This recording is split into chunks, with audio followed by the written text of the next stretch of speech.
Joining us live from Washington, Chair of the Congressional Oversight Panel, Elizabeth Warren, who will be releasing the panel's year-end report card on the $700 billion TARP program today. We're going to be talking about that and Elizabeth's recent column on the death of the middle class in America. And Ms. Warren, we thank you very much for joining us. First of all, the new report on the TARP program, success or failure? Can you make it that black and white? Well, the answer is yes. There's been success and there's been failure. So we've got a very much a mixed report card here. Remember where we were 14 months ago? Every economic indicator said we were going to plunge over a cliff with this economy. TARP was part of a broader, strong government response that basically held up a huge sign and said, the American government will not let this entire economy fail. And it worked. It stopped it. But the point of doing that was not simply to save a handful of chosen banks. The point of doing that was to try to make sure that we were saving the real economy. And that part of TARP hasn't worked nearly so well.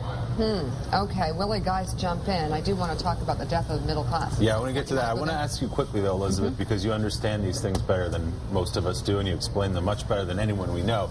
President Obama yesterday in that job speech said he's going to use part of the stimulus package to create a jobs program. I don't think everyone's clear on what that means exactly. Number one, could you explain it? And number two, is that a good idea? Well, I think he was saying he was going to use part of the TARP money. Right, excuse me. That's right. Yep. And so will you let me play lawyer for just one sec here? TARP money has a very specific way that it can be used, and that is through the financial system. So basically, if he wants to dedicate more TARP money, for example, to small business lending, which in turn might have a lot to do with job creation, absolutely, that's within the range of TARP. Now, just going out and putting together a jobs program, you can't do that out of TARP. That's going to take congressional approval. All right, Elizabeth, you wrote about what's happening to the middle class in America right now. I think we want to put up a full screen because you talk about why it matters to the future of this country. Look at this. Look, it's stunning. Look at this. 1 in 5 unemployed. 1 in 9 can't pay their credit card bills. 1 in 8 on food stamps. 1 in 8 mortgages are in default or foreclosure. Everyone at this table knows 1, 2, 3, 4, or 5 people in this situation. Talk to us about what is happening and what the ramifications are if this continues. Right.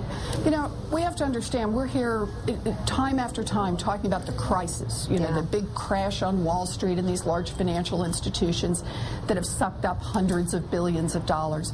But the reality is there's been a much more serious problem going on for an entire generation.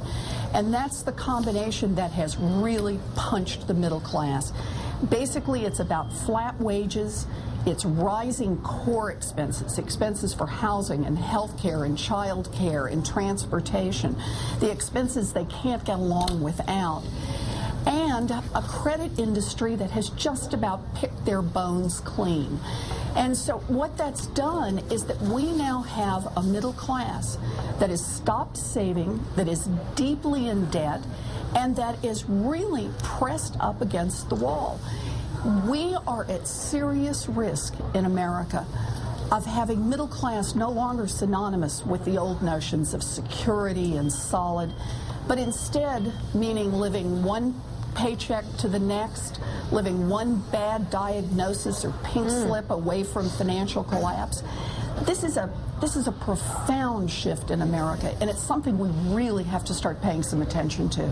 Hey, Elizabeth, talking about the middle class, talking about the jobless, you know, there are two kinds of people who get paychecks: salaried employees and people who get paid by the hour. Enormous numbers of people who get paid by the hour have been jobless for many months, maybe with no hope of their job ever returning.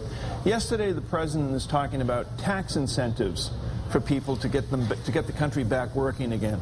You know, putting saran wrap on your windows. My question to you is, this money that's floating around, whether it's TARP money, whether it's the stimulus funds that have not been spent, why not put the cash directly into the hand of the homeowner, who would then hire the guy to come put the new storm window on, and at his lunch break he goes down and buys a sandwich at the local corner shop. Everybody thrives. Tax incentives do zip for people who are jobless. Well, you're going to preach at least partly to the choir here. I have a hard time tracking through the numbers on tax incentives to produce the kind of results we want. What we've got to do is be much more creative and much more direct about producing jobs in America and about producing decent jobs in America. So I like the idea, and I want to hear some more. All right, Elizabeth Warren, it is great to have you back on the show. We love it. Come back soon.